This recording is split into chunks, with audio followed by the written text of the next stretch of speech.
সূরাতুল কাহাফের মধ্যে বাগান ওয়ালাদের একটি ঘটনা আছে, দুই ভাইয়ের ঘটনা। এই যে বাগান সম্পদ নিয়ে দুই ভাইয়ের যে ঘটনা আছে, এই ঘটনা যদি প্রকৃতি করতে সে বোঝে এবং জানে, তার জীবদ্দশায় তা মিলাতে পারে, তাহলে দাজ্জালের সম্পদের ফিতনা থেকে লোকটা বেঁচে যাবে। দাজ্জালের তৃতীয় নম্বর ঘটনা মানুষকে ফিতনায় ফেলে দেবে, সেটা হচ্ছে জ্ঞানের মাধ্যমে। আর এই জ্ঞান আল্লাহ তাআলা হযরত মূসা এবং খিজির আলাইহিস সালাতু ওয়াস সালামের ঘটনা সূরাতুল কাহাফের ভিতরে আলোচনা করেছেন।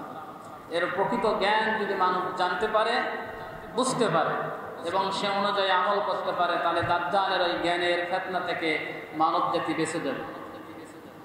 আর সর্বশেষ দাজ্জালের আরেকটা ফিতনা হচ্ছে ক্ষমতার মাধ্যমে ফিতনা ছড়িয়ে দেবে। তার হাতে অনেক ক্ষমতা থাকবে, মানুষ এই ক্ষমতার কারণে তার বশ্যতা স্বীকার করে নেবে। এইটা থেকে বাঁচতে হলে সূরাতুল কাহাফের বাদশা যুলকারনাইনের যে ঘটনা, আল্লাহ তাআলা তামাম পৃথিবীর রাজত্ব করার ক্ষমতা তাকে প্রদান করেছিলেন। আর তিনি এক প্রকার দাজ্জালদেরকে দমন করেছিলেন, সেটা হচ্ছে ইয়াজুজ আর মাজুজ। কারণ দাজ্জাল তো একজন নয়, নবীজি বলেছেন দাজ্জালুনা কাজ্জাবুনা, অনেক মিথ্যাবাদী আসবে কিয়ামতের আগ পর্যন্ত, যারা মিথ্যা নবুয়ত দাবি করবে। কাজ্জাবুনা দাজ্জালুনা, অনেক দাজ্জাল বের হবে। ইয়াজুজ মাজুজও কিন্তু এক প্রকার দাজ্জাল। আর আল্লাহ তাআলা যুলকারনাইন বাদশাকে যে ক্ষমতা প্রদান করেছিলেন, ক্ষমতা নিয়ামত, এই বিষয়টা মানুষ যেভাবে বুঝবে, সুন্দরভাবে যে বুঝতে পারবে, দাজ্জালের ক্ষমতার দাপট থেকে ব্যক্তিগুলো বেঁচে যাবে। জোরে বলেন সুবহানাল্লাহ। সম্মানিত ভাইরা, এটা হচ্ছে সূরাতুল কাহাফের সংক্ষিপ্ত কিছু ফজিলতের কথা আমি বর্ণনা করেছি। মূল বক্তব্য এইগুলো নয়, যেহেতু সূরাতুল কাহাফের প্রথম দিকে এই গুহাবাসীদের আলোচনা করা হয়েছে বিধায় আমি ওই কথাগুলো অল্প কিছু কথা আপনাদের সামনে বলে নিলাম। এখন প্রশ্ন হচ্ছে, সূরাতুল কাহাফ নাজিলের প্রেক্ষাপটটা কি? নবী যখন মক্কায় নবুয়ত পেলেন, একে একে 5টি বছর চলে যাচ্ছে। মক্কার কাফিরদের পক্ষ থেকে বিভিন্ন ধরনের কটূক্তি, অপবাদ, গণক, জাদুকর, মিথ্যাবাদী ইত্যাদি বিভিন্ন নামে ভূষিত করতেছিলেন, অপবাদ দিচ্ছিলেন এবং বিভিন্ন ধরনের কটূক্তির মাধ্যমে, উপহাসের মাধ্যমে, সম্মানহানির মাধ্যমে নবীজি এবং সাহাবাই কিরামকে যখন তারা এই আন্দোলন, নবীদের এই মিশন, নবুয়তের এই মিশন দমিয়ে দেওয়ার জন্য যখন তারা প্রচেষ্টা চালাচ্ছিল, হাজারো প্রচেষ্টা চালানোর পরে তারা নবীজিকে এবং সাহাবাই কিরামকে যখন দামাতে পারছিল না, তখন কাফেররা সিদ্ধান্ত নিল, মক্কার কাফেররা, যে মুহাম্মদ আসলেই নবী কিনা তা একটু যাচাই করা দরকার। কারণ নবীর সাথে, কিতাবের সাথে, রিসালাতের সাথে আমাদের সম্পর্ক খুবই কম।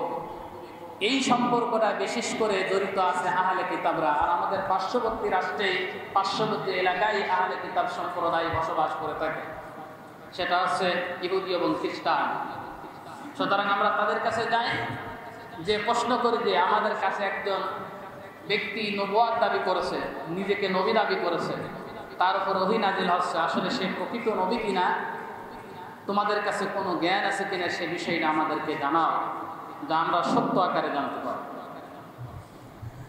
দারুন নাদওয়ার বৈঠকে সিদ্ধান্ত হলো,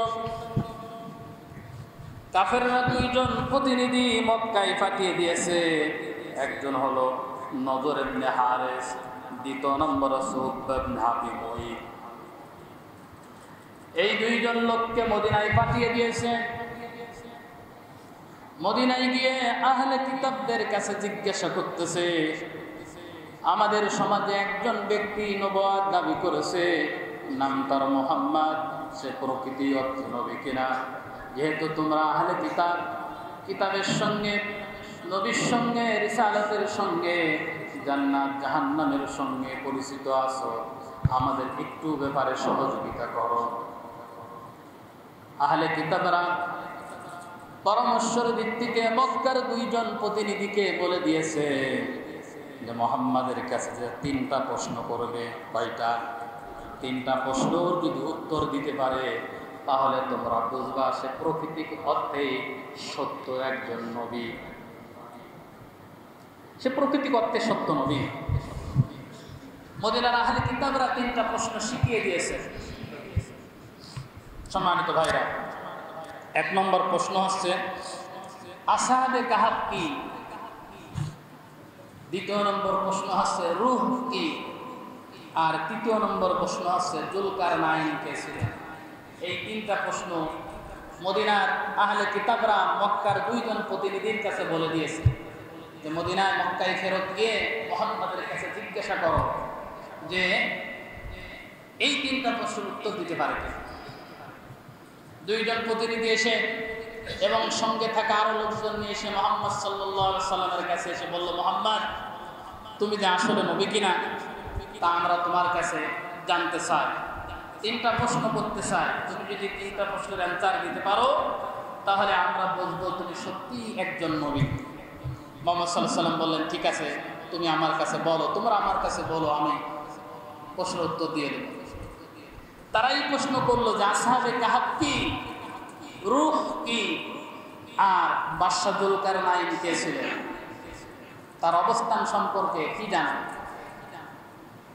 নবীজি এই প্রশ্ন শুনলেন, আর প্রশ্ন শোনার সাথে সাথেই নবীজি বললেন, ঠিক আছে তোমরা আগামীকাল এসো, আমি তোমাদের এই প্রশ্নের অ্যান্সার দিয়ে দেব। কবে এসো? আগামীকাল এসো, আমি তোমাদের এই প্রশ্নের অ্যান্সারটা দিয়ে দেব।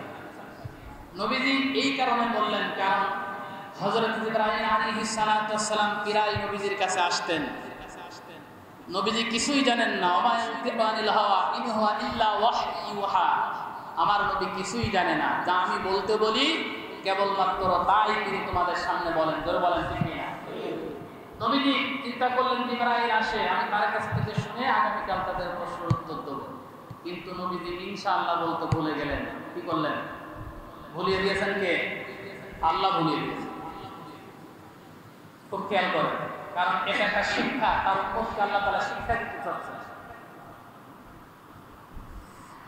আল্লাহর নবী কাফেরদেরকে বললেন, আগামীকাল এসো, তোমাদের প্রশ্নের অ্যান্সার আমি দিয়ে দেব।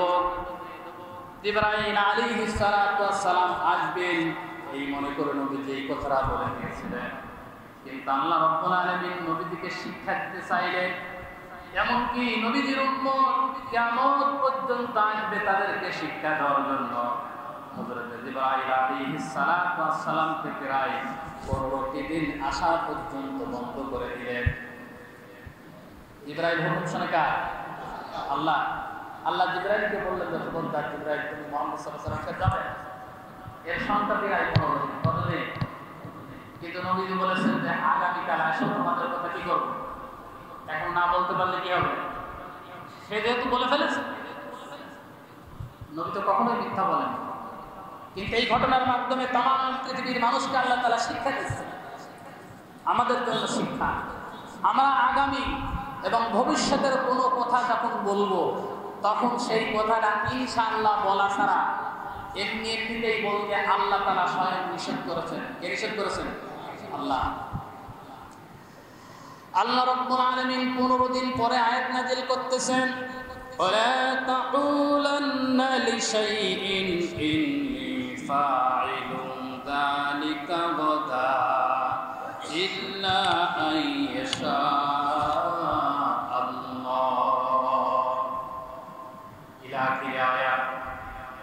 আল্লাহ রাব্বুল আলামিন নবীকে বললেন, কখনো কোনো সময় আগামী অথবা ভবিষ্যতের কোনো কথা তুমি যদি বলতে ইচ্ছুক হও, তাহলে তত সময় পর্যন্ত তা বলবে না যে আগামীকাল বলবো, এই কথা ছাড়া ইল্লা আইয়াশা আল্লাহ, ইনশাআল্লাহ ছাড়া, আগামীকাল বলবো এই কথা ছাড়া কোনো মানুষকে কখনো তুমি ওয়াদা দেবে না। একটা এটা ভুল না, এটা নবীজি কোনোদিন ভুল করেন নাই। আল্লাহ রাব্বুল আলামিন নবীজিকে এবং তার উম্মতকে শিক্ষা দেওয়ার জন্য এই কথাগুলো বলেছে। যেন কারোর কাছ থেকে টাকা ধার নেন দেওয়ার জন্য যদি ওয়াদা করেন, কারোর সঙ্গে যদি কথা বলেন যে আগামীকাল তোমার সাথে অমুক জায়গায় দেখা করব, অমুক সময় দেখা করব, এই কথাটা ভবিষ্যতের জন্য যখনই বলবেন তখন ওই শব্দের সঙ্গে ইনশাআল্লাহ জুড়ে দেবে, ইনশাআল্লাহ অমুক টাইম তোমার সাথে আমি দেখা করব, ইনশাআল্লাহ আগামীকাল তোমার টাকা আমি দিয়ে দেবো। এই কথা বলা ছাড়া আগামীকাল দিয়ে দেবো এই কথাটা বলা আমার আপনার জন্য কখনোই জায়েজ না। এটা নবীর মাধ্যমে আমাদেরকে আল্লাহ শিক্ষা দিয়ে দিয়েছেন। এটা একটা আমল। যখন এই জন্য আমার এই কথাগুলো বলবো, সে আমার নিজের লোকের সাথে হোক, পরের লোকের সাথে হোক, শুভাকাঙ্ক্ষী, প্রতিবেশী, কত যার সঙ্গে আমি কথা বলি না কেন, আমরা ভবিষ্যতের কোনো কথা বলার শুরুতে বলবো ইনশাআল্লাহ। কি বলবো? তাহলে ওই কাজ সম্পাদন করার দায়িত্ব কে নেবেন? আরো জোরে বলেন, আল্লাহ নিয়ে নেবেন এই কথা। আপনার কাজের ওই সম্পদ, ওই বিষয়টা সম্পাদনের জন্য আল্লাহ দায়িত্ব নিয়ে, হয়তো আপনার ভুলে যেতে পারেন, কিন্তু আল্লাহ তাআলা আপনাকে স্মরণ করিয়ে দেবেন যে তুমি ইনশাআল্লাহ বলেছো, কারণ আমাকে মাঝখানে কি করেছো? দায়বদ্ধতায় রেখেছো।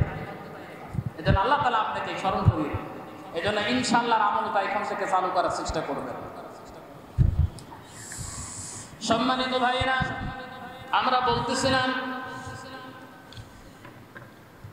সূরাতুল কাহাফ, এই কাহাফের ঘটনা নিয়ে আলোচনা করার জন্য সূরাতুল কাহাফ তেলাওয়াত করেছি। সূরাটি শুরু হয়েছে আলহামদুলিল্লাহ দিয়ে।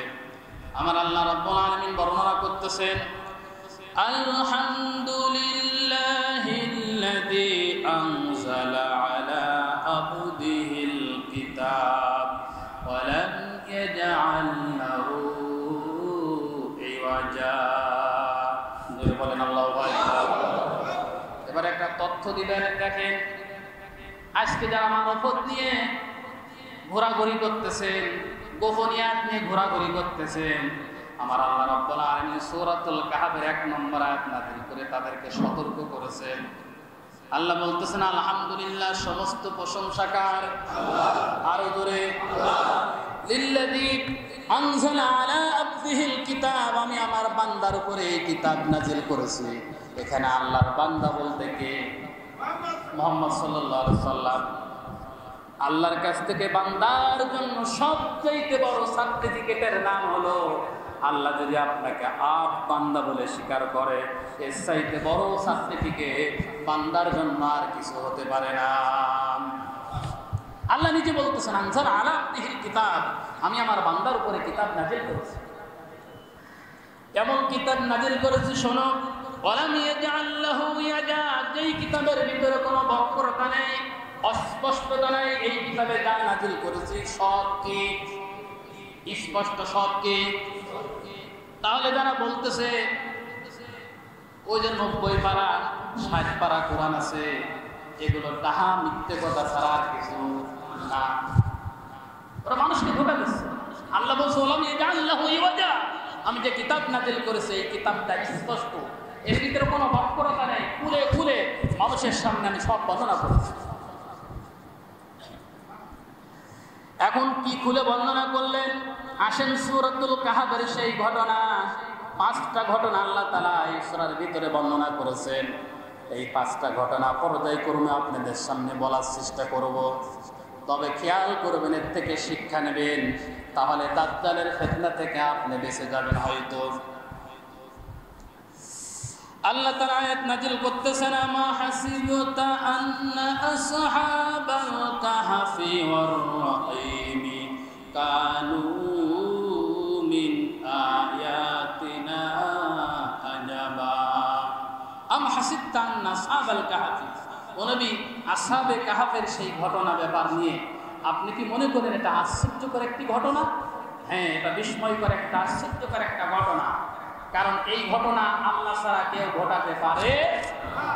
এটা তো সত্য ঘটনা, নবী আপনার সামনে এর চাইতে বড় বড় ধরনের ঘটনা সংঘটিত হয়েছে। আমি আগে আপনার সামনে বর্ণনা করেছি, এটা একটা ছোট ঘটনা। সেটা কি ছিল? সেটা মুহাম্মদ সাল্লাল্লাহু আলাইহি সাল্লাম এই পৃথিবীতে নবুয়ত প্রাপ্তির প্রায় 4 থেকে 450 বছর আগেকার কথা। ঈসা আলাইহিস সালাম এই পৃথিবীর বুক থেকে তুলে নেওয়ার পরে প্রায় 200 থেকে 250 বছরের পরের ঘটনা, যা আল্লাহ তাআলা নবীজিকে শোনাচ্ছেন। ওই যে কাফেররা প্রশ্ন করেছেন যে আসহাবুল কাহফটা কি, আপনি আমাদেরকে বলেন, নবীজি সেইটার উত্তর দিচ্ছেন আল্লাহর মাধ্যমে। এটা আফসোস নগরীর একটি ঘটনা। রোম সাম্রাজ্য যেখানে প্রতিষ্ঠিত ছিল বিভিন্ন ধরনের শিরিক আর মূর্তি পূজা, সেখানকার বাদশা ছিল দাগিয়ানুস। এটা ভয়ঙ্করতম বাদশা। ঈসাই ধর্মের লোকদেরকে এই বাদশা যখন টের পেত, তার মানে ঈসা আলাইহিস সালাতু ওয়াস সালামের ধর্মের মানুষদেরকে এই বাদশা ধরতো এবং তাদেরকে মুক্তির সামনে মুক্তি মাথা নত করানোর জন্য, শিরিক করানোর জন্য বাধ্য করতো, না করলে তাদেরকে কতল করতো। এমন একটি পরিবেশ ছিল সে সময়। সেই সময় এই পরিবেশের মধ্যে থেকে মাত্র কয়েকজন যুবক তার আল্লাহর জন্য, ইসলামের জন্য দাঁড়িয়ে গেলেন, তাওহীদের জন্য। আল্লাহ তাআলা ওই যুবকদের বেছে বেছে এই ঘটনাটা কোরআনে কারীমের মধ্যে উঠিয়ে দিয়েছেন। বলে বলেন সুবহানাল্লাহ। সম্মানিত ভাইরা, এই যুবক কয়জন, তারা কতদিন পর্যন্ত গুহায় অবস্থান করেছিল এ নিয়ে অনেক বিতর্ক আছে। যদিও আমি সংখ্যার কথা বলবো সামনের দিকে, তবে লক্ষ্য করবেন কয়জন এবং কত বছর গুহায় তারা ছিল এটা আমাদের নিয়ে মূল বিষয় না। মূল বিষয়টা হচ্ছে কেন তারা গুহার ভিতরে গেল, আর আল্লাহ তাআলা কেন পরবর্তী সময়ে তাদেরকে জাগ্রত করলেন, এর মাধ্যমে কি শিক্ষা দিলেন। শিক্ষাটাই আমার জন্য, আমাদের জন্য সবচেয়ে মূল বিষয়। ধরে বলেন ঠিক না? ও কয়জন ছিল আমার জানার দরকার। কত বছর তারা ঘুমিয়েছিল ওটা আমার বোঝার বিষয় নেই, সেটা আল্লাহ মালুম ভালো জানে। আসেন এবারে আল্লাহ তাআলা নিজে যেহেতু বলতেছেন নবীজিকে, আমা হাসিবতা আন্না আসহাবাল কাহফি, ও নবী এই আসহাবুল কাহফের এই ঘটনাটা তোমার কাছে কি আশ্চর্যকর মনে হয়, বিস্ময়কর মনে হয়? হ্যাঁ, এটা আশ্চর্যকর, এটা বিস্ময়কর। তবে এর চাইতেও বড় বড় জিনিস আমি আপনাকে দেখিয়েছি, এর চাইতেও বড় বড় জিনিস আমি আপনাকে শুনিয়েছি। এটা একটা ছোট মাত্র ঘটনা, ছোট একটি ঘটনা। তবে আসহাবুল কাহফ এটা সংগঠিত করা কেবলমাত্র আল্লাহর পক্ষেই সম্ভব, কোনো মানুষের পক্ষে তা সম্ভব। প্রায় 300 বছর তারা ঘুমিয়েছিল। জীবন্ত মানুষ 300 বছর একাধারে ঘুমিয়ে থাকা, এটা কি মানুষের পক্ষে সম্ভব? কোনো ওষুধ পানি দিয়ে ঘুম পাড়ানো সম্ভব না। তবে মেডিকেল সায়েন্স বহু মানুষের উপরে ওষুধ প্রয়োগের মাধ্যমে মানুষকে 200 বছর 100 বছর বাঁচিয়ে রাখার জন্য এই পদ্ধতি তারা গোপনে ব্যবহার করেছে। যা আমরা মানুষকে ঘুম পাড়াই দিয়ে দেখবো যে এই লোকটাকে 100 বছর 150 বছর পৃথিবীতে বাঁচিয়ে রাখা যায় কিনা, কিন্তু তারা তা কখনো পারে। এটা যদি সম্ভব হয় কেবলমাত্র পারেন আমার আল্লাহ। কে পারেন? আল্লাহ। সেটা পৃথিবী মানুষের কাছে জ্বলন্তভাবে দেখিয়ে দিয়েছেন আমার আল্লাহ রাব্বুল আলামিন। ওই কথাগুলো আল্লাহ তাআলা বর্ণনা করতেছেন। আল্লাহ রাব্বুল আলামিন বর্ণনা করতেছেন, ইয ওয়াল ফিতয়াতু ইলাল কাহফি ফাকালু রাব্বানা আতিনা মিন লাদুনকা রাহমা ওয়া হায়্যি লানা মিন আমরিনা রাশাদা। মাত্র 7 জন যুবক, এত বড় দুর্বিষহ জীবন চলতেছে রাজ্যের ভিতরে, যেখানে আল্লাহর নাম নেওয়া যায় না, আল্লাহর ইবাদত করা যায় না। যদি কেউ শুনতে পারে বাদশার কাছে নালিশ করবে, গ্রেফতার করবে, তাদেরকে জেলে বন্দী করবে, তাদেরকে ফুসরাত হয়তো কিছু সময় দিতে পারে তওবা করার জন্য, তওবা না করলে তাদেরকে কতল করে ফেলে। এরকম একটা পরিবেশ চলতেছে ওই সময়। এত ভয়ঙ্কর পরিস্থিতিতে তাওহীদের পক্ষে, ইসলামের পক্ষে, আল্লাহর পক্ষে, নবীর পক্ষে 7 জন যুবক দাঁড়িয়ে গেছে। সমাজে জমকালো অনুষ্ঠান চলতেছিল, সবাই সেখানে উপস্থিত। মুক্তির সামনে দিয়ে মাথা নতর মাধ্যমে স্বীকৃতি দেয় যে আমি ঈসাই ধর্মের অনুসারী নয়। ওই যুবকগুলো সেখানে উপস্থিত। বাদশা যখন তাদেরকে তলব করলেন, তারা উপস্থিত হলেন, কিন্তু তাদের সামনে মাথা নত করতে, সিজদা দিতে, কুরনিশ করতে তারা রাজি হয়নি। সরাসরি এক বাক্যে আল্লাহু আকবার বলে বলেছে, আমরা এই ধর্ম অনুসরণ করি না, আমরা শিরিক করি না, আমরা কেবলমাত্র আল্লাহ রাব্বুল আলামিনকে ইলাহ মানি। জোরে বলেন সুবহানাল্লাহ। ইলাহ হচ্ছেন তিনি, ফাইলাহুকুম ইলাহু ওয়াহিদ, তিনি হচ্ছেন এক, অদ্বিতীয়, তিনি ছাড়া আর কেউ নাই, তিনি একমাত্র প্রতিপালক, তিনি একমাত্র রব, তার কাছেই কেবলমাত্র আমরা মাথা নত করি, অন্য কারোর কাছে নয়। যুবকরা যখন এই কথা বলে দিল, সাথে সাথেই যুবকদেরকে গ্রেফতার করা হলো। গ্রেফতার করার পরে বাদশা দাগিয়ানুস বলল, এরা যুবক মানুষ, হয়তো রক্তর গরমে তারা ঈসাই ধর্ম গ্রহণ করেছে, অল্প কয়েকটি সময় তোমাদেরকে দিয়ে দেওয়া হলো, অল্প কিছু সময় দিয়ে দেওয়া হলো, তোমরা তওবা করো। জেলখানায় বন্দী করা হলো।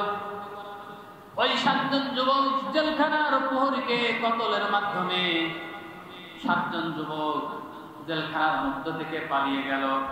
তারা রাত ভরে হাঁটতে হাঁটতে হাঁটতে হাঁটতে এমন একটা জঙ্গলের কাছে চলে আসলো। সেই জঙ্গলটা হচ্ছে আসহাবুল কাহফি আর রহিম। সেই গুহাকে রহিম বলা হয় বা কাহাফ বলা হয়। এই গুহায় যখন তারা আশ্রয় নিল, আশ্রয় নেওয়ার পরে আল্লাহ রাব্বুল আলামিনের কাছে যেই দোয়াটি তারা করেছিল, আমার আল্লাহ রাব্বুল আলামিন ওই দোয়াটা কোরআনে কারীমের ভিতরে কোট করেছেন। কখনো যদি মনে হয় এই দোয়াটি পড়বেন, তেলাওয়াত করবেন, মুখস্থ করবেন, আল্লাহর কাছে করবেন, আল্লাহ রাব্বুল আলামিন আসহাবে কাহফের সাথীদের মতো আপনার উপরে ওই সাহায্য আর সহযোগিতা আল্লাহ রাব্বুল আলামিন নাযিল করবেন। ওরা বলতেছে, ফাকালু রাব্বানা আতিনা মিন লাদুনকা রাহমাতাও ওয়া হায়্যি লানা মিন আমরিনা রাশাদা। তারা বলছে, ফাকালু রাব্বানা আতিনা মিন লাদুনকা রাহমা, আল্লাহ তাআলা তোমার পক্ষ থেকে দয়া করে অনুগ্রহ করে আমাদের উপরে রহমত নাযিল করো, আর কি করো, ওয়া হায়্যি লানা মিন আমরিনা রাশাদা, আমরা যে কাজগুলোর আঞ্জাম দিচ্ছি এই কাজগুলো সঠিকভাবে তুমি পরিচালনা করাও। সুবহানাল্লাহ, এটা একটা দোয়া।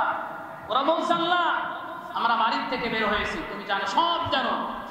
এমন একজন বাদশা যার সামনে প্রতিবাদ করার কারণে এই রোম সাম্রাজ্য ভিত নড়ে গিয়েছে, হাজারো লক্ষ লক্ষ মানুষ আমাদের অবস্থা টের পেয়েছে। এখন আমাদের যদি তারা ধরতে পারে, গ্রেফতার করে, তারা আমাদের জীবন রাখবে না। আমরা তোমার গোলাম, আমরা অন্য কারোর গোলাম নাই। জোরে বলেন ঠিক কিনা? আমরা কার গোলাম? আল্লাহর গোলাম।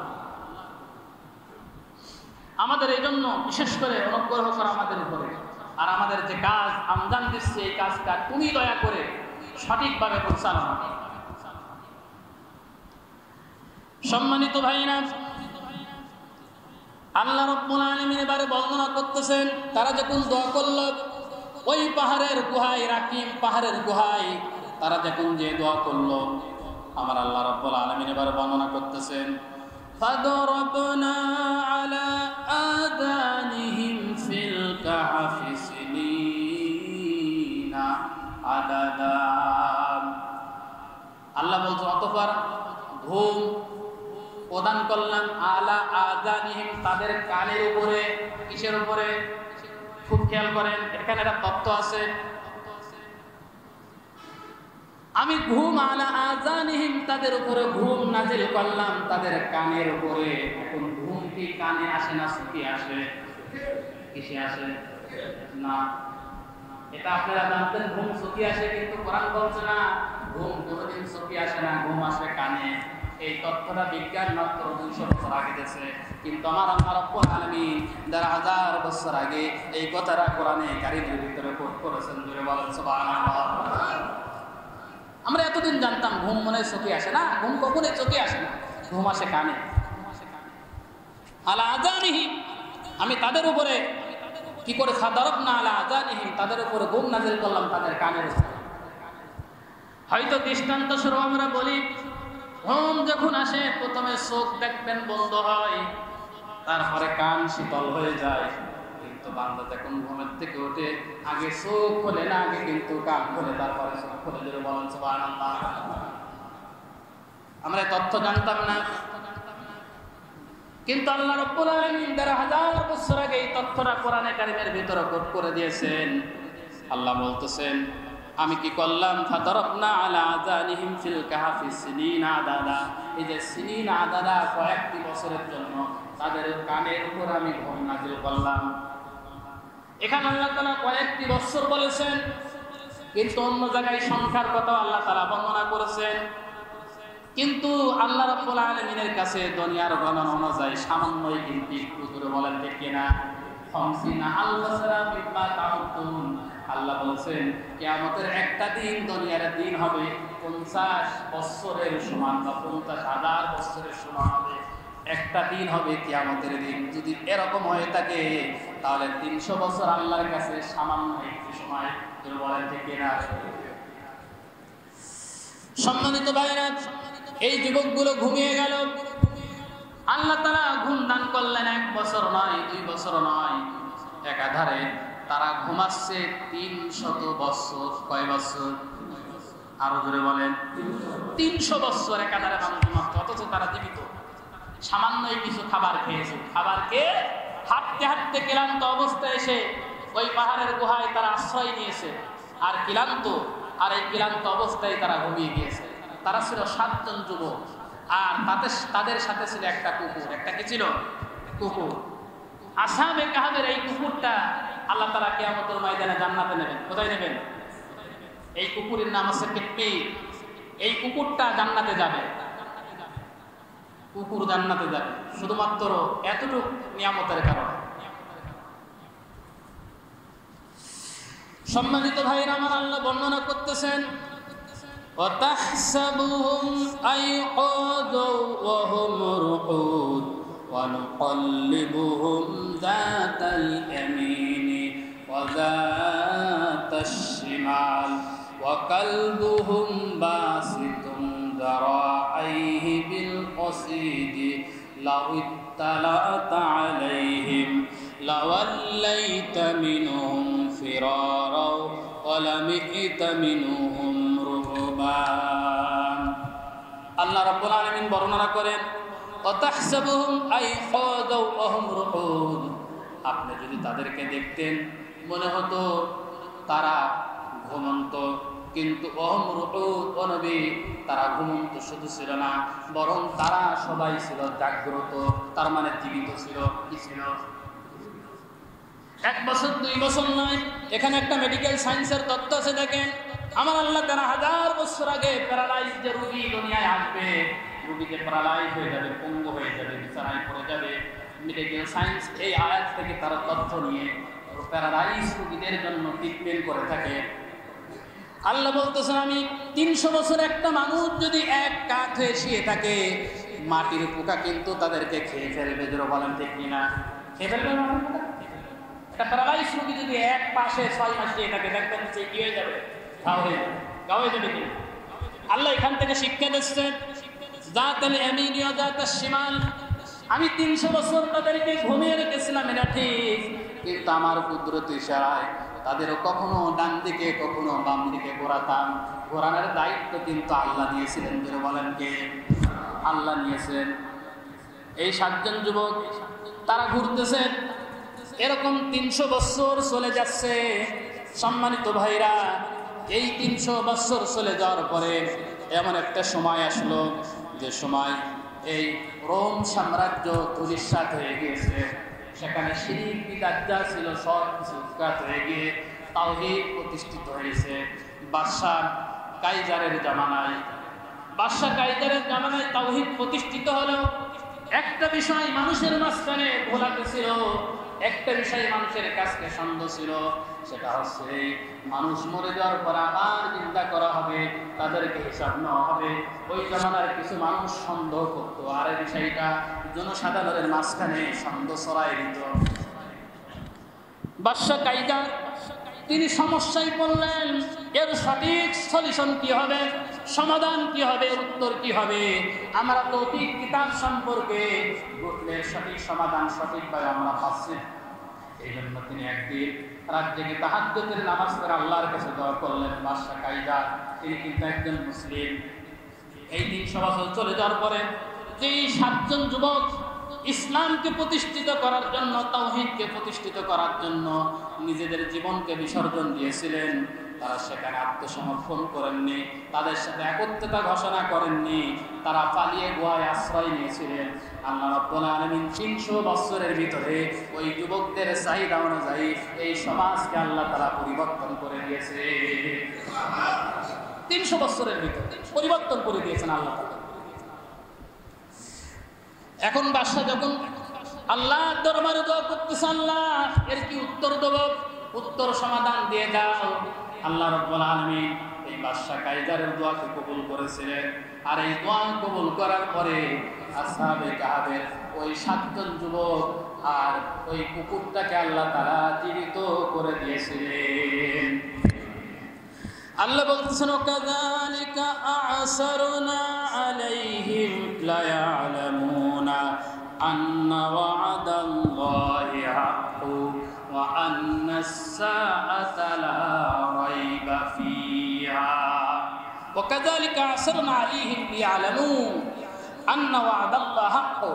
আল্লাহ রাব্বুল আলামিনের ওয়াদা হচ্ছে সত্য, যে মানুষ মৃত্যুবরণ করার পরে আবার তাদেরকে জিন্দা করবেন, উঠাবেন কিয়ামতের ময়দানে, এবং আল্লাহর সামনে তোমাদেরকে হিসাব দিতে হবে। এ ব্যাপারে কোনো সন্দেহ নেই। ওয়ান্নাস সাআতা লা রাইবা ফি, এ ব্যাপারে কোনো সন্দেহ নেই। ওই যুবকদের আল্লাহ তাআলা জীবিত করে তিনি তামাম মানুষদেরকে জানিয়ে দিলেন যে দেখো, 300 বছর যেই আল্লাহ 7 জন যুবককে না খাওয়ায় যদি ঘুম পাড়ায়, 300 বছর পরে আল্লাহ যদি আবার জীবিত করে তাদেরকে উঠাতে পারেন, তাহলে মানুষ মরে যাওয়ার পরে আবার 100 বছর না 1000 বছর নয়, লক্ষ লক্ষ কোটি কোটি বছর আবার ওই আল্লাহ মানুষদেরকে জীবিত করে আল্লাহ রাব্বুল আলামিনের সামনে দাঁড় করাতে পারবেন না পারবেন না? আরো জোরে বলেন, পারবেন আমার আল্লাহ রাব্বুল আলামিন। এটা প্রমাণ করে দিলেন যে মানুষকে পুড়িয়ে ছাই বানিয়ে দিলেই তাদের আর বিচার করা যাবে না। এটা ভুল তথ্য দিয়েছে।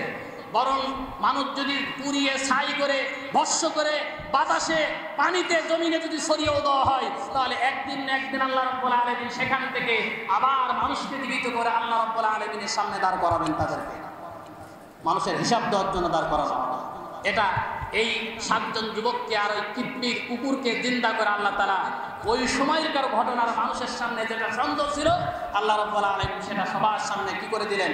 সত্য প্রমাণিত করে দিলেন। ধরে বলেন সুবহানাল্লাহ। সম্মানিত ভাইরা, আমরা এখন প্রশ্ন হচ্ছে এই, আমরা মূল কথার আগে বলে এসেছিলাম যে ওর সংখ্যা কতজন ছিল, ওরা কত বছর ঘুমিয়েছিল, এটা আমাদের মূল বিষয় নয়। আল্লাহ তাআলা এই কথাটা কোরআন শরীফে বলেছেন, সায়াকুলুনা সালাসাতুর রাবিহুম কালবুহুম। তোমাদের মাঝখানে কিছু লোক বলে যে ওরা ছিল 3 জন আর 4th জন ছিল কুকুর। আমার কেউ বলে খামসাতুন সাদিয়াতুহুম কালবুন, আর ওরা ছিল 5 জন, 6ষ্ঠ জন ছিল কুকুর। আবার তোমাদের মাঝখানে কিছু লোক বলে সাবাতুন আসাবিউ মিনহুম কালবুহুম, আর ওরা ছিল 7 জন, 8ম জন ছিল কুকুর। কিন্তু আল্লাহ রাব্বুল আলামিন নবীজিকে বর্ণনা করতেছেন, নবী ওদেরকে বলুন এই বিষয় সম্পর্কে কোনো বিতর্ক করার দরকার নাই। ওরা কতজন ছিল? 7 জন ছিল কি 7 জনের কম ছিল না বেশি ছিল, ওটা জানে কে? আল্লাহ রাব্বুল আলামিন জানেন। ওটা আমাদের জানার বিষয় না। আরেকটা বিষয় হচ্ছে যে তারা কত বছর ঘুমিয়েছিল, 300 বছর ঘুমিয়েছিল না 309 বছর ঘুমিয়েছিল না তার কম বেশি ছিল, ওটাও আমাদের জানার মূল বিষয় নয়। মূল বিষয়টা হচ্ছে তোমার আল্লাহ পারেন আবার মানুষ মৃত্যুর পরে আবার জীবিত করতে পারেন, এটা তোমার আল্লাহ দেখিয়ে দিয়েছেন। যারা বলেন ঠিক না? সম্মানিত ভাইরা, এর থেকে আমাদেরকে শিক্ষা নিতে হবে যে বিপদ যত, মুসিবত যত ঘনীভূত হোক না কেন, ইমানের পথ থেকে ওই যুবকরা যেমন সরে দাঁড়ায়নি, আমাদের অবস্থাও ঠিক সেরকম হতে হবে। এরকম অবস্থা যদি হয়, আমরা হয়তো এই পৃথিবীতে একদিন থাকবো না, কিন্তু ইমানের দাবিতে বিশ্বাসী হওয়ার কারণে, অটল থাকার কারণে ওই যুবকরা রাস্তার থেকে, ঘরের থেকে বের হয়ে এসেছিল। কিন্তু আল্লাহ তাআলা 300 বছরের ব্যবধানে আল্লাহ তাআলা তাদের আশাগুলোকে জমিনে পূরণ করে দিয়েছিলেন। যারা বলেন ঠিক না? হয়তো আমরা যদি এরকম আশা পোষণ করি, হয়তো আমরা দেখে যেতে নাও পারি, কিন্তু আল্লাহ তাআলা আমাদের আশার কারণে একদিন এই জমিনে আল্লাহ তাআলা কালেমার পতাকা উড়িয়ে দেবেন। জোরে বলেন ঠিক না? আল্লাহ তাআলা যেন আমাদের এই আশাটা যেন কবুল করেন। জোরে বলেন আমিন।